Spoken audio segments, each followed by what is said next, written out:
আসসালামু আলাইকুম এভরিওয়ান, কেমন আছেন সবাই? আজ আপনাদের সাথে একটু বিরিয়ানি রান্না করেছিলাম, সেটা শেয়ার করতে চলে এলাম। বিরিয়ানিটা আমি আজ সরিষার তেল দিয়ে রান্না করব, মুরগির বিরিয়ানি। আপনারাও বাসায় তৈরি করবেন এবং জানাবেন কেমন হয়। সরিষার তেল দিয়ে রান্না করলে যে কোনো খাবারেরই টেস্ট অন্যরকম স্বাদ হয়, আর স্বাস্থ্যের জন্যও উপকার। মাংসটা তেল আর পেঁয়াজের সাথে একটু ভেজে এটার মধ্যে আমি বিরিয়ানি মশলা দিয়ে দিচ্ছি। প্যাকেট মশলা যেটা, সেটাই রাঁধুনি বিরিয়ানি মশলা। বিরিয়ানি মশলাটা দিয়ে ভেজে নিব।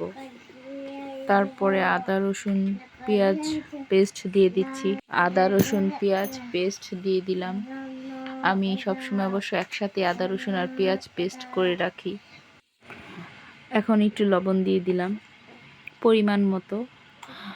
তারপরে এখন কষাবো মাংসটাকে কষিয়ে নিব। এখন কাঁচামরিচ দিয়ে দিচ্ছি, কিছু টমেটো কুচি দিয়ে দিচ্ছি, আর দুধ দিয়ে দিব। এখন দুধটা অবশ্য আমি আগেই দিই, অনেকে দেখি পোলাও চাল দেওয়ার পরে দেয়, কিন্তু আমি আগেই দিই। আমি এক্সট্রা পানিটা দিই না দুধটার মধ্যে, আর পানিটা যে মাংস থেকে উঠে এটার মধ্যেই কষাই। এখন একটু আলু দিয়ে দিলাম, বাচ্চারা আলু দেখলে খুশি হয়ে যায়, আলু দেখে আরও বেশি পছন্দ করে খায়। যে কোনো কিছু খাওয়ার সময় আলু খুঁজে এই আর কি। কার বাসায় বাচ্চারা আলুর পাগল কমেন্টে জানাবেন। আমার বাসায় তো সবাই খালি আলু পছন্দ করে। যাক, তারপরে এই মাংসটা আমার যখন এই দুধের মধ্যেই ভুনা হয়ে যাবে, আর তখন আমি আস্তে আস্তে এটার মধ্যে যা যা উপকরণ দেওয়া দিয়ে দিচ্ছি। আচ্ছা, আপনারা বলুন তো আপনারা কীভাবে রান্না করেন, আমাকে জানাবেন। মাঝে মাঝে ভিন্ন স্টাইলে রান্না করলে ভালোই লাগে। আচ্ছা, এখন আমাদের মাংসটার যে ইটা ছিল, দুধ দিয়েছিলাম, এটা শুকায় গেছে। এখন মশলাটা ঘন হয়ে আসছে, তাই এখন গাজর দিয়ে দিচ্ছি।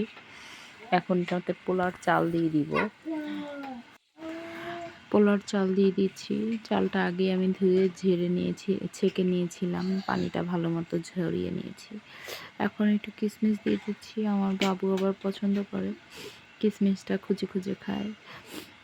এই আর কি, মিষ্টি মিষ্টিও হয়। অবশ্য আমি একটু চিনিও দিয়েছি, ওটা স্কিপ হয়ে গেছে। ছোট বাবুটা চিনি দিলে একটু মিষ্টি মিষ্টি হলে খায় আর কি, আর লবণটা আরও ব্যালেন্স হয়ে যায় একটু চিনি দিলে, এই আর কি। আপনারাও ট্রাই করবেন। এই তো আমার এটা ভুনা হয়ে আসছে। এখন আমি এটাতে পানি দিয়ে দিচ্ছি, পোলাওয়ের মাপ অনুসারে পানি দিব। 1 কেজিতে 1.5 কেজি পানি। সবাই তো মনে হয় এইভাবেই রান্না করেন, আমাকে জানাবেন তো কে কীভাবে রান্না করেন। পানিটা যখন বলক চলে আসে তখন আমি চুলাটা একবারে ডিম করে দিচ্ছি। চুলাটা একদম ডিম করে দিই, ডিম করে দিলে ভাপে হয়ে যায়।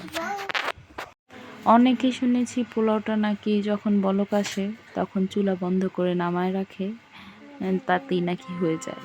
আমি অবশ্যই ভাবে এখনও রান্না করিনি।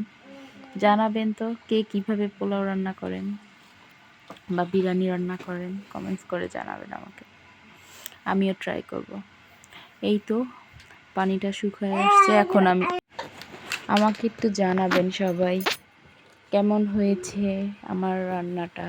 যদিও কাউকে তো খাওয়াতে পারছি না, তবে সবাই এভাবে বাসায় রান্না করবেন এবং ট্রাই করবেন এবং জানাবেন এভাবে রান্না করলে কেমন হয়। আমার বাচ্চারা অনেক পছন্দ করে এভাবে রান্না করলে, আমি তাই এভাবেই রান্না করি আর কি। আপনারাও বাসায় ট্রাই করবেন। আচ্ছা, ওকে, আজকের জন্য আল্লাহ হাফেজ, আসসালামু আলাইকুম। সবাই দোয়ায় রাখবেন। একটু খাওয়ার রিভিউ দিয়ে দিচ্ছি, এই যে খাচ্ছে,